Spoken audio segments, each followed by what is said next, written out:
গল্পের শুরুতেই আমরা জাপানের টোকিও শহরকে দেখতে পাই।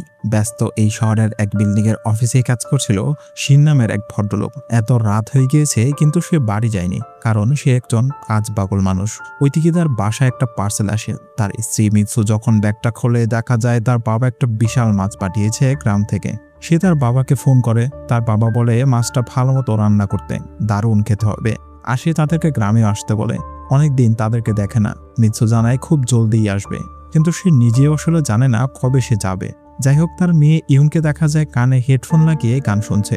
নানার সাথে 2 মিনিট কথা বলারও সময় নেই। এদিকে মিৎসু পড়েছে তো আরেক বিপদে। সে নাকি মাছ কাটতে জানে না। শিন বাসায় আসলে তাকে বলে একটু সাহায্য করতে, কিন্তু শিন তাকে হেল্প করবে কি? সে তো সোফায় বসে আরামে টিভি দেখছে। এরপর মিৎসু পুরো মাছটাকেই ফ্রিজে রেখে দেওয়ার পরিকল্পনা করে। এমন সময় মাছটা হালকা নড়ে ওঠে।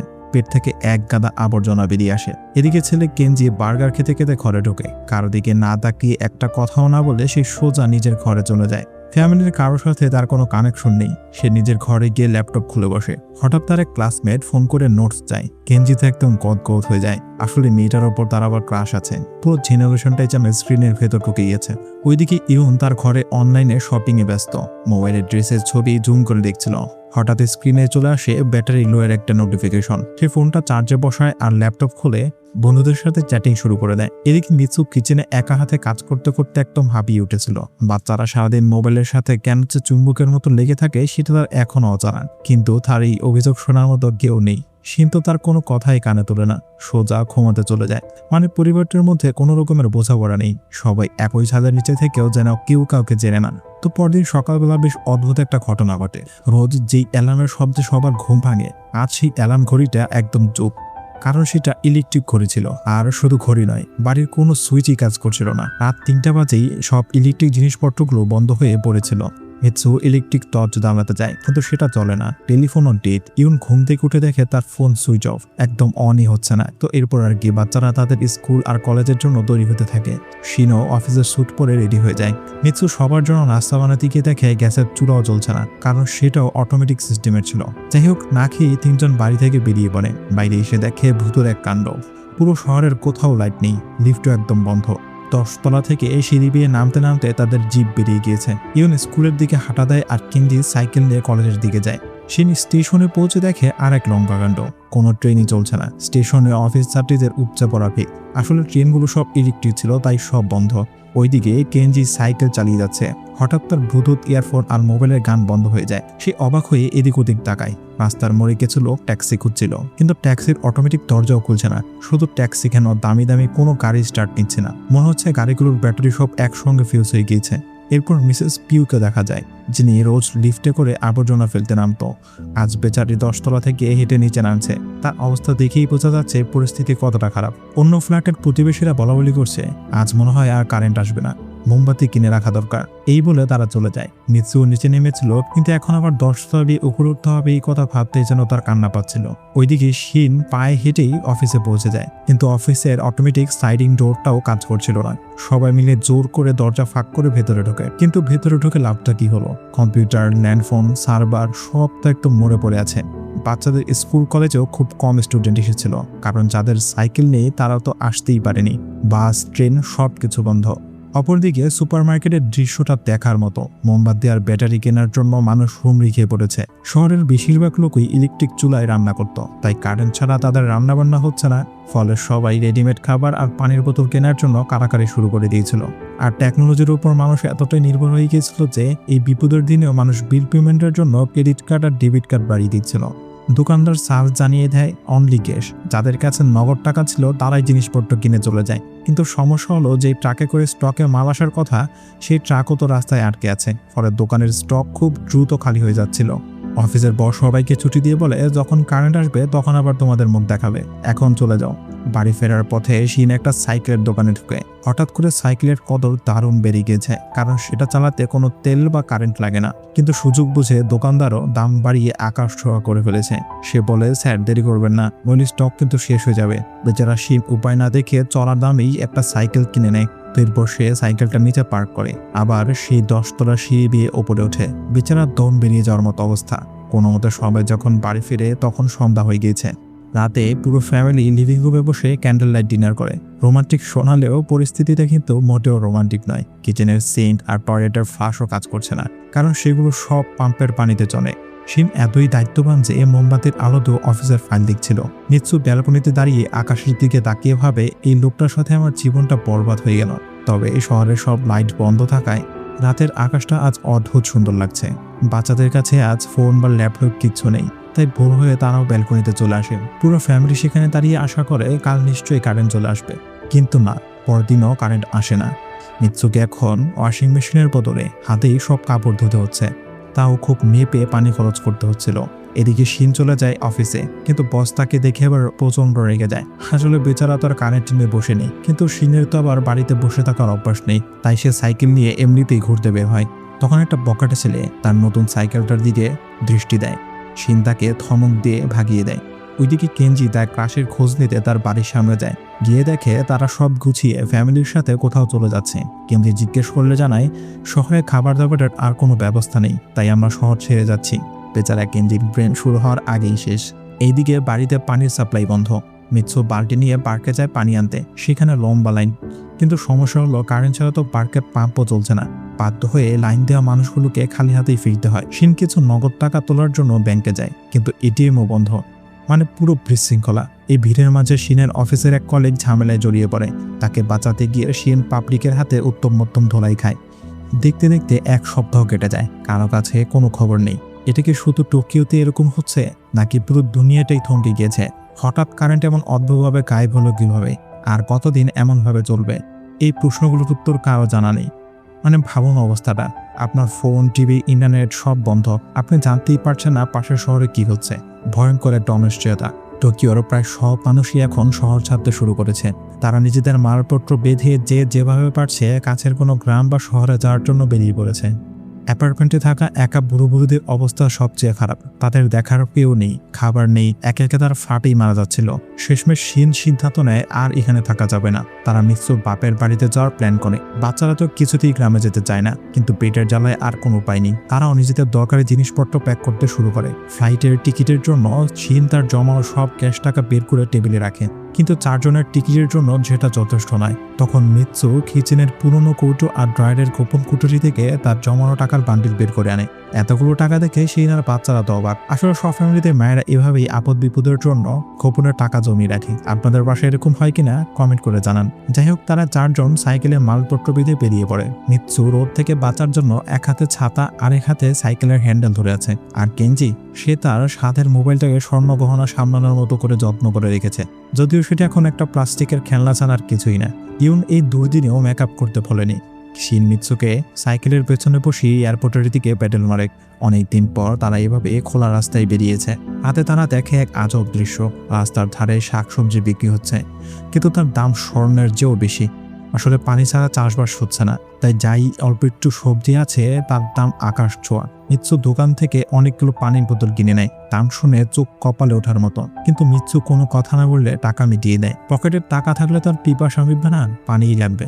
যাই হোক, তারা রাস্তার এক জায়গায় থেমে বাড়ি থেকে আনা বাসি খাবার খায়। ইহন তো সবজি ছুঁয়েও দেখে না। পাবলিক টয়লেটের হাল এতই খারাপ যে বাচ্চারা পার্কে আড়ালে খুঁজে প্রকৃতির কাজ সেরে নেয়। অনেক চড়াই উতরাই পার করে তারা এয়ারপোর্টে পৌঁছায়, কিন্তু সেখানে গিয়ে যা দেখে সেটা তারা কল্পনাও করেনি। ফ্লাইট সব বন্ধ। এয়ারপোর্ট চত্বরটা যেন একটা রিফিউজি ক্যাম্প। হাজার হাজার মানুষ ফ্লাইটের খোঁজে এসেছিল, আর পুলিশ তাদেরকে লাঠিপেটা করে ভাগিয়ে দিচ্ছে।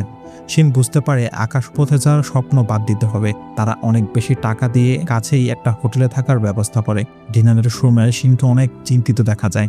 আসলে যে করেই হোক তার ফ্যামিলিটাকে বাঁচাতে হবে। সেই সিদ্ধান্ত নেয় তারা সাইকেল চালিয়েই গ্রামে চলে যাবে। ম্যাপটা দেখতে মনে হয় রাস্তাটা অনেক লম্বা আর পথে অনেক বিপদ হতে পারে। ইউন চিৎকার করে ওঠে, এত দূর আমি সাইকেলে যাব, অসম্ভব। তার চেয়ে আমাকে বাড়িতে রেখে আসো। কিন্তু বাড়িতে গিয়ে করবেটাকে? শুধু অন্ধকার আর মৃত্যু। এটা ভেবে সে চুপ করে যায়। পরদিন সকালে তারা আবার প্রস্তুতি শুরু করে। বাচ্চারা একটা পরিত্যক্ত সুপার মার্কেটে ঢোকে। সেখানে জিনিসপত্র লণ্ডভণ্ড হয়ে পড়ে আছে। তারা সেখান থেকে একটা ভালো ম্যাপ খুঁজে বের করে। ওদিকে মিৎসু আর শিন অন্য একটা সাইকেল কেনার জন্য চেষ্টা করে, কারণ মিৎসু বেশিক্ষণ পেছনে বসে যেতে পারবে না। এক মুদি দোকানের মার্কিন বলে, টাকা দিয়ে কি হবে, টাকার বদলে আমাকে কোনো কাজের জিনিস দাও। মিৎসু তখন ব্যাগ থেকে শিনের দামি বিদেশি মদের বোতল বের করে দেয়। ওই মদের বোতলের বিনিময়ে তারা পায় সামান্য কিছু চাল আর একটা সাইকেল। তো বোঝা গেল এমন পরিস্থিতিতে টাকার কোনো মূল্যই থাকে না।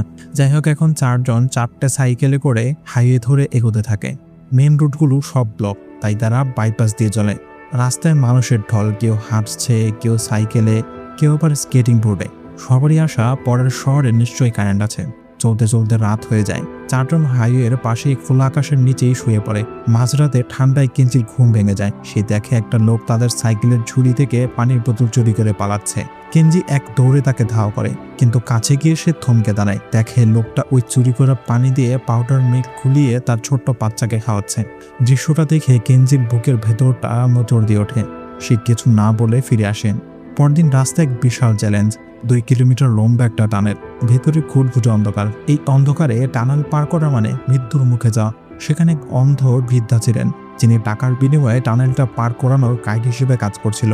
অন্ধ হওয়ার কারণে তার কাছে আলো অন্ধকার সমান। সিন তাকে টাকা দিয়ে হায়ার করে নেয়। তারা বৃদ্ধার গলার আওয়াজ ফলো করে ওপারে পৌঁছে যায়। এভাবে কোনো মতো 1 সপ্তাহ পার হয়। এখন কারেন্ট যাওয়ার 16 দিন হয়ে গিয়েছে। তাদের সব পানির বোতল খালি। কেঞ্জি বোতলে করে নদীর পানি ভরে নেয়। শিন পিপাসার চোটে সেই নদীর নোংরা পানি খেয়ে ফেলে। এর মধ্যে আবার শুরু হয়ে যায় তুমুল বৃষ্টি, আর তার সাথে শিনের ভয়ঙ্কর পেট খারাপ। বৃষ্টির হাত থেকে বাঁচতে তারা একটা ব্রিজের নিচে আশ্রয় নেয়। ঝড়টা এত বেশি ভয়ানক ছিল যে তাদের একটা সাইকেল উড়ে কোথাও চলে যায়। আর ওই সাইকেলে ছিল কেঞ্জির ব্যাগ, জামা কাপড় আর তাদের সম্বল জামটেপো। সব শেষ। তাদের কাছে এখন খাবার বলতে কিচ্ছু নেই। তবু তারা হাল ছাড়ে না। পরের শহরে একটা সুপার মার্কেট দেখে তারা আশায় বুক বাঁধে। 2 ভাই বোন ভেতরে ঢুকে তন্ন তন্ন করে খাবার খোঁজে, কিন্তু চাল ডাল কিচ্ছু নেই। তাকের কোনায় পড়ে আছে শুধু কুকুরের খাবার। পেটের ক্ষুধায় তারা বাধ্য হয়ে সেই ডগ ফুডের প্যাকেটই তুলে নেয়। সেখানে পানির বোতল ছিল না, কিন্তু পড়েছিল নষ্ট হয়ে যাওয়া গাড়ির ব্যাটারি। বাচ্চারা সেই ব্যাটারির ভেতর থেকে পানি বের করে নিজেদের বোতলে ভরে নেয়। এর চেয়ে খারাপ পরিস্থিতি আর কি হতে পারে। ওইদিকে বাইরে শিন ভেজা কাঠ দিয়ে আগুন জ্বালানোর ব্যর্থ চেষ্টা করছিল। কেঞ্চি তার দামি লাইটারটা এগিয়ে দেয়, কিন্তু তার ইগোতে লেগে যায়। তো শিন অবশেষে বুঝতে পারে কারেন্টের কোনোদিনই আসবে না। আর তার মোবাইলটাও এখন জাস্ট একটা ইট। তাই সে আগে মোবাইলের কভারটা খুলে সেটাকে গুলিয়ে সাইকেলের টায়ার পাঞ্চার ঠিক করে। পরের 6 দিন তারা সেই কুকুরের খাবার খেয়ে আর ব্যাটারির পানি খেয়ে বেঁচে থাকে। রাস্তায় তাদের সাথে আরেকটা পরিবারের দেখা হয়। এই পরিবারটা একদম অন্যরকম। স্বামী, স্ত্রী আর 2টো বাচ্চা, সবাই চকচকে সাইকেলে, গায়ে স্পোর্টস গিয়ার, মাথায় হেলমেট। তাদের সাইকেলে বস্তা বস্তা খাবার। তারা বৃষ্টির পরিষ্কার পানি বোতলে ভরে রাখে। আর সবচেয়ে বড় কথা, তারা প্রকৃতির সব চেনে। রাস্তার ধারের কোন লতাপাতা খাওয়া যায় সেটা তারা জানে, আর সেগুলো তুলে জমিয়ে রাখে। তারা খায় কম এবং বেশি সঞ্চয় করে। তাদের হাবভাব থেকে মনে হয় যেন তারা পিকনিকে বেরিয়েছে। তাদের কাছে একটা পুরনো মেকানিক্যাল ক্যামেরাও আছে, যেটা দিয়ে তারা ছবি তোলে।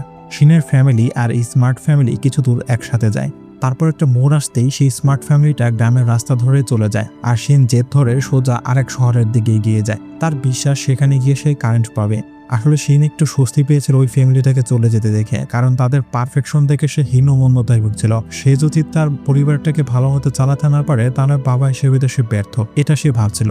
যাই হোক, বাচ্চাদের জামা কাপড় খুবই নোংরা আর ছেড়ে গিয়েছিল। সেই একই পোশাকে তারা পরের শহরে পৌঁছায়, কিন্তু সেখানে গিয়েও একই হতাশা। সেখানেও কারেন্ট নেই। কেঞ্জি আর সহ্য করতে পারে না। সে বাবার ওপর ফেটে পড়ে। তুমি তো বড় বড় স্বপ্ন দেখাচ্ছিলে, কই কারেন্ট? আমরা শুধু শুধু এত দূর আসলাম। পরিস্থিতি খারাপ দেখে মিসু দুজনকে থামায়। সামনে একটা অ্যাকুরিয়াম দেখা যায়, যেখানে প্রচুর ভিড়। কাছে গিয়ে তারা দেখে এক বিভৎস দৃশ্য। অ্যাকুরিয়ামে দামি দামি মাছ আর পোকামাকড় রান্না করে বিক্রি করা হচ্ছে।